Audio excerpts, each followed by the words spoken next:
సూర్య చంద్రాది గ్రహాలు గతిభేదాలు. అటుపైని అంతా శుద్ధాకాశం. ఈ బ్రహ్మాండానికి మధ్యలో సూర్యుడు.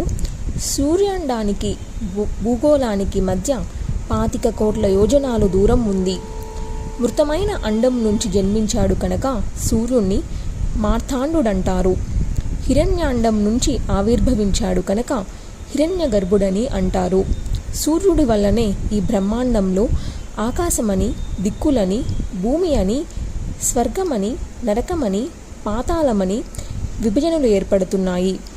ఆయా చోట్ల ఉండే దేవ, తిర్యగ్, మనుష్య, సరీసృప, తరులతాధికమైన సకల జీవకోటికి సూర్యుడే ఆత్మ, సూర్యుడే చూపు, సూర్యుడే వెలుగు, సూర్యుడే ఈశ్వరుడు. నారద, ఇదంతా భూమండలం సన్నివేశం. దీనికి ఊర్ధ్వ భాగాన ఉన్న దానిని దివము అంటారు. ఇది 2 దళాల చిగురు, 2 చేటల జంట.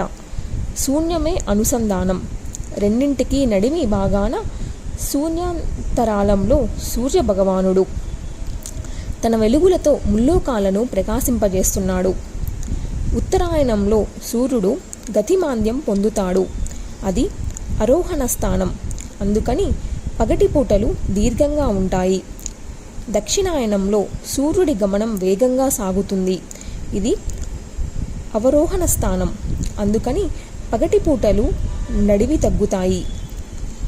విషువత్తులో మాత్రం సమగతిలో ఉంటాడు. అప్పుడు పగలు, రేయి సమానంగా ఉంటాయి. దీనిని రాశిక్రమంలో చెప్పాలంటే మేష, తుల రాశుల్లో సూర్యుడు చరిస్తున్నప్పుడు అహోరాత్రులు సమానంగా ఉంటాయి. వృషభం మొదలుకొని కన్యారాశి వరకు 5 రాశుల్లోనూ సంచరిస్తున్నప్పుడు పగలు దీర్ఘంగా, రాత్రులు హ్రస్వంగా ఉంటాయి. వృశ్చికాది పంచరాశులలో ఉన్నప్పుడు పగలు హ్రస్వంగా, రాత్రులు దీర్ఘంగా ఉంటాయి. నారద, ఇలా సూర్యుడికి శీఘ్ర, మంద సమగతులు 3 ఉన్నాయి. గ్రహాలకు అన్నింటికీ త్రివిధ స్థానాలు ఉన్నాయి. జరద్గవం మధ్యమ స్థానం, ఐరవతం ఉత్తర స్థానం, వైశ్వనరం దక్షిణ స్థానం. ఒక్కొక్క స్థానంలోనూ 3 వీధులున్నాయి. వృషభ వీధి, గోవీధి, జారద్గ వీధి అనేవి 3 జరద్గవ స్థానానికి, నాగ, గజ, ఐరావత వీధులు ఉత్తర స్థానానికి, అజ, మార్గి, వైశ్వానరి అనే వీధులు దక్షిణ స్థానానికి ఉన్నాయి. అశ్విని, భరణి, కృతికలు నాగవీధి, రోహిణి, మృగశిర, ఆర్ధులు గజవీధి, పునర్వసు, పుష్యమి, అశ్లేషలు ఐరావత వీధి, పుబ్బ, ఉత్తర, మఖలు వృషభ వీధి, హస్త, చిత్త, స్వాతి ఇవి గోవీధి, జ్యేష్ఠ, విశాఖ, అనురాధాలు జారద్గవి వీధి, మూల, ఉత్తరాషాఢ, పూర్వాషాఢలు అజవీధి, శ్రవణ, ధనిష్ట, శతభిషలు మృగవీధి, పూర్వాభాద్ర, ఉత్తరాభాద్ర, రేవతలు వైశ్వానరి వీధి. ఉత్తరాయణంలో యుగాంక్షంతరిగ్న బద్ధాలు వాయురూపాలు అయిన పాసలను లాగిపట్టుకోవడం వల్ల సూర్యరథానికి గతి మందిస్తుంది. దీన్ని ఆరోహణం అంటారు. అందుకని పగళ్ళు నడివిగా, రాత్రిళ్ళు కురుచగా ఉంటాయి. దక్షిణాయనంలో బహిర్మండల గతి కాబట్టి పగ్గాలను వదిలిపెట్టడంతో శీఘ్రగతి ఏర్పడుతుంది. దీన్ని అవరోహణం అంటారు. అందుకని పగళ్ళు నడివి తగ్గి, రాత్రిళ్ళు నడివి పెరుగుతాయి. వైషువంలో పాసలు సమంగా ఉండటం వల్ల రేయింబవళ్ళు సమానంగా ఉంటాయి. ఇది మధ్యమ మండల గతి. ఈ గమన విశేషాలకు ధ్రువస్థానం కీలకం. మేరువు మీద తూర్పు దిక్కున ఇంద్రపట్టణం ఉంది. దానికి ఐంద్రి అని పేరు. దక్షిణంలో యమాధిష్ఠితమైన సంయమనీపురం, పశ్చిమాన వరుణదేవుడి నిమ్లోచనీపురం, ఉత్తరాన కుబేరాధిష్టమైన విభావరీపురం ఉంటాయి. సూర్యుడు ఐంద్రీపురంలో ఉదయించి మధ్యాహ్నానికి సంయమనీపురం చేరి నిమ్లోచనీపురంలో నిమీలనం చెందుతాడు. విభావరీపురంలో రాత్రి గడుపుతాడు. ఇలా ఈ 4 పట్టణాలు సూర్యుడి గమనానికి నిమిత్తాలు. మేరు పర్వతం మీద ఉన్నవారికి సూర్యుడు ఎప్పుడు ఆకాశ మధ్యగతుడయ్యే కనపడుతూ ఉంటాడు. నారద మహర్షి, ఎవరికి ఎటుపైన సూర్యుడు మొదటిసారిగా కనిపిస్తాడో వారికి అది తూర్పు, ఎటువైపున తిరోధానం చెందుతాడో అది పడమర. నిజానికి సూర్యుడికి ఉదయాస్తమయాలు లేవు. దర్శన అదర్శనాలకు బట్టి వీటిని మనం కల్పించుకున్నాం. అతడు నిత్యుడు. అన్ని ద్వీపాల వారికి మేరువు ఉత్తర దిశలోనే ఉంటుంది. సూర్యుడు దర్శనాలను బట్టి తూర్పు పడమరలు ఏర్పడితే సూర్యుడికి వామభాగాన మేరు పర్వతం ఉంది అని పెద్దల నిర్ణయం. అందుచేత రవిబింబానికి ఎడమవైపు ఉత్తర దిక్కు, కుడివైపు దక్షిణ దిక్కు. సూర్యుడు తూర్పున ఐంద్రియంలో ఆవిర్భవించి దక్షిణ దిశకు వచ్చేసరికి 15 గడియలు కాలం పడుతుంది. 2,37,75,000 యోజనాల దూరం గడుస్తుంది. అక్కడి నుంచి పడమటికి అంతే దూరాన్ని అంతే సమయంలో చేరుకుంటాడు. సూర్యరథం ఒక ముహూర్త కాలంలో 34,08,000 యోజనాలు ప్రయాణిస్తుంది. ఒక దివారాత్రంలో 9 కోట్ల యోజనాలు ప్రయాణిస్తుంది. ప్రవహము అనే వాయువుతో నిండి ఈ సూర్యుడు తన నక్షత్ర గ్రహ పంక్తులతో కలిసి కదులుతూ ఉంటాడు. ఇతడు కాలమార్గ ప్రదర్శకుడు, ఋతకర్త, దివాకరుడు. జుమని, చంద్రాది గ్రహాలు, నక్షత్రాలు ఇతడితోనే ఉదయిస్తుంటాయి, ఇతడితోనే అస్తమిస్తుంటాయి. ఈ సూర్యుడి రథానికి ఒకే ఒక చక్రం ఉంది. దానికి 12 వాకులు, 3 అడ్డలు, 6 పూటీలు ఉంటాయి. దీన్నే కవులు సంవత్సరాత్మకం అంటారు. అది తిరిగే అక్షం మానసోత్తర తీరంలో మేరు శిఖరం మీద ఉంటుంది. 2వ అక్షం ధ్రువ నక్షత్రం మీద. ఈ రథం ఆ లక్ష్యంలో గానుగులాగా తిరుగుతుంటుంది. దీనికి 7 ఛందస్సులనే సప్తాశ్వులు. గరుత్మంతుని అన్నగారైన అరుణుడు ఈ రథానికి సారథి. దీన్ని నొగ 36 లక్షల యోజనాలు పొడుగుంటుంది.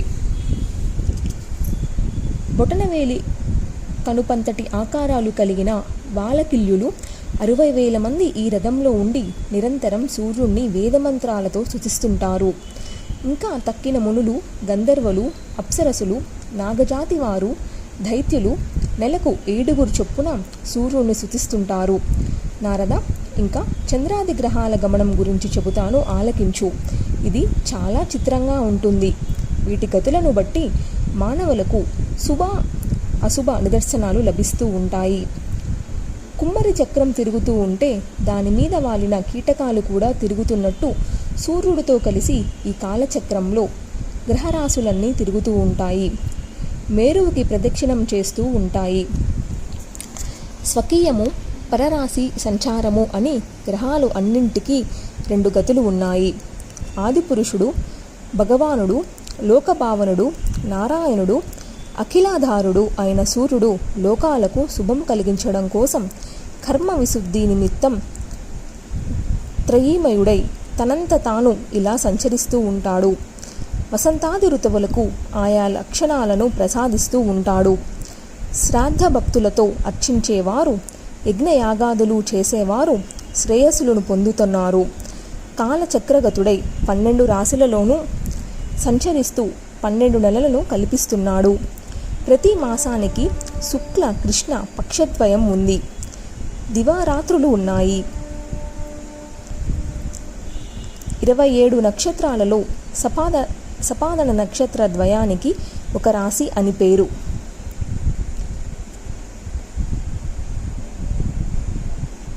సంవత్సరంలో 6వ అంశానికి ఒక ఋతువు అని పేరు. 3 ఋతువులు ఒక అయనం. ఉత్తరాయణం, దక్షిణాయనం అని సంవత్సరానికి 2 భాగాలు. సూర్యుడి మంద శీఘ్ర సమగతులను బట్టి సంవత్సరంలో 5 రకాల భేదాలున్నాయి. సంవత్సరం, పరివత్సరం, ఇడావత్సరం, అనువత్సరం, ఐద్వత్సరం అని వాటి పేర్లు. చంద్రుడు సూర్యరశ్మికి 1,00,000 యోజనాలు దూరంలో ఊర్ధ్వంగా ఉన్నాడు. ఇతడు ఔషధీనాథుడు. పక్షద్వయంతో మాసకాలన్నీ భుజిస్తాడు. ఇతడు సూర్యుడి కన్నా శీఘ్రగతి. ఇతడు ఆయా నక్షత్రాలతో కూడి ఉండటం కారణంగా 12 మాసాలకు పేర్లు ఏర్పడుతున్నాయి. పెరుగుతున్న కళలతో దేవతలకు, క్షీణిస్తున్న కాలాలతో పితృదేవతలకు ఇతడు ప్రీతి కలిగిస్తూ ఉంటాడు.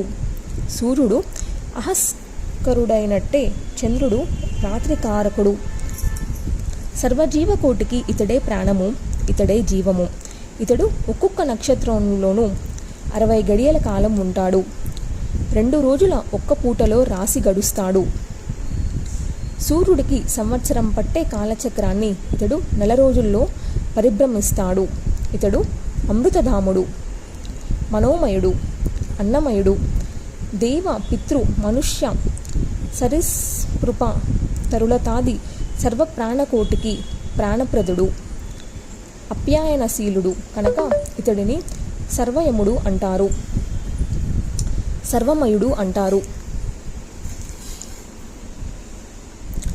ఈ చంద్రుడికి 3 లక్షల యోజనాల దూరంలో మేరువుకి ప్రదక్షిణంగా బచక్రం తిరుగుతూ ఉంటుంది. నక్షత్రాలన్నీ ఈ బచక్రంలోనే సంచరిస్తూ ఉంటాయి. అభిజిత్తు కూడా అక్కడే ఉంటుంది. దీనితో కలిపి నక్షత్రాల సంఖ్య 68. ఈ బచక్రానికి పైన 2 లక్షల యోజనాల దూరంలో శుక్రుడు ఉన్నాడు. ఇతడు సూర్యుడికి ముందు వెనక తిరుగుతుంటాడు. శీఘ్ర మంద సమగతులు ఇతడికి ఉన్నాయి. ఇతడు లోకులకు సాధారణంగా శుభప్రదుడు, వృష్టి విష్టంభసమనువుడు. ఇతడికి 2 లక్షల యోజనాల దూరంలో బుధగ్రహం ఉంది. శుక్రుడితో సమంగా సంచరిస్తుంటాడు. సౌమ్యుడు, అతివాత, అభ్రపాత, అనావృష్టాది భయాలకు సూచకం ఈ గ్రహం. ఇతడికి 2 లక్షల యోజనాల ఎత్తున అంగారకుడు ఉన్నాడు. ఇతడు 3 పక్షాలకు ఒకే రాశిని అనుభవిస్తుంటాడు. ఇతడు వక్రుడు కాకపోతే శుభంకరుడే. ఇతడికి 2 లక్షల యోజనాల దూరంలో బృహస్పతి అనగా గురువు ఉన్నాడు. ఒక్కొక్క రాశిలో 7 ఏడాది పాటు ఉంటాడు. వక్రుడు కానంత వరకు ఇతడు అనుకూలుడే. అటుపైన 2 లక్షల యోజనాల దూరంలో శనిగ్రహం ఉంటుంది. ఇతడు శనైశ్వరుడు, మందగతి, సూర్యపుత్రుడు. 30 నెలలకు కదులుతాడు. అంటే ఒక్కొక్క రాశిలోనూ 2.5 సంవత్సరాలు ఉంటాడు. ఇతడు సహజంగా అశుభదాయి. ఇతడికి 11 లక్షల యోజనాల దూరంలో సప్తర్షి మండలం ఉంది. వీరు లోకాలకు ఎల్లవేళలా శుభం కోరుతూ ఆకాశంలో దక్షిణంగా తిరుగుతూ ఉంటారు. లోకానాం సంభావయంతో మునయః సప్తాతే మునై ఎత్తద్విష్ణుపదం స్థానం దక్షిణం క్రమతే చతే. ఈ సప్తర్షి మండలానికి పైన 13 లక్షల యోజనాల దూరంలో మహాభాగవోత్తముడు, లోకవందితుడు అయిన ధ్రువుడు ఉంటాడు. ఇంద్రాది దిక్పాలకులతో సమానంగా సమకక్షలో ఉంటాడు. ఆకాశంలో దక్షిణ దిక్కున కనబడుతుంటాడు. ఇతడికి చలనం లేదు. సర్వదేవా పూజితుడు. తన తేజస్సుతో తక్కిన గ్రహాలను ప్రకాశింపజేస్తుంటాడు. మేడి స్తంభానికి పొడవైన తాడుతో కట్టివేయబడిన పశువు మండలాకారంగా తిరుగుతున్నట్టు గ్రహరాశులన్నీ ధ్రువుడు చుట్టూ తిరుగుతూ ఉంటాయి. కాలచక్ర నియోజితాలైన గ్రహరాశులు అంతర్బహిర్వ భాగంలో ధ్రువుడు కేంద్ర బిందువుగా వాయుప్రేరితాలై కదులుతూ ఉంటాడు. ఈ గ్రహాలన్నీ జీవకోటికి కర్మసారథులు. ఆకాశంలో డేగల్లాగా ఆకల్పాంతం కదలాడుతుంటాయి. నారద, ఇలా ఈ జ్యోతిర్గణాలు ప్రకృతికి, పురుషుడికి యోగాయోగాలను సమకూరుస్తూ నింగిలో విహరిస్తుంటాయే తప్ప ఎన్నటికీ నేలకు రాలిపోవు. యోగధారణ విద్యలో ఆరితేరిన వారు కొందరు ఈ జ్యోతిశ్చక్రాన్ని సింసుమార స్వరూపంగా అనుసంధానం చేస్తుంటారు. తలక్రిందులాగా కుండలీభూత శరీరులై పుచ్ఛాగ్రంలో ధ్రువుని సంభావన చేస్తారు.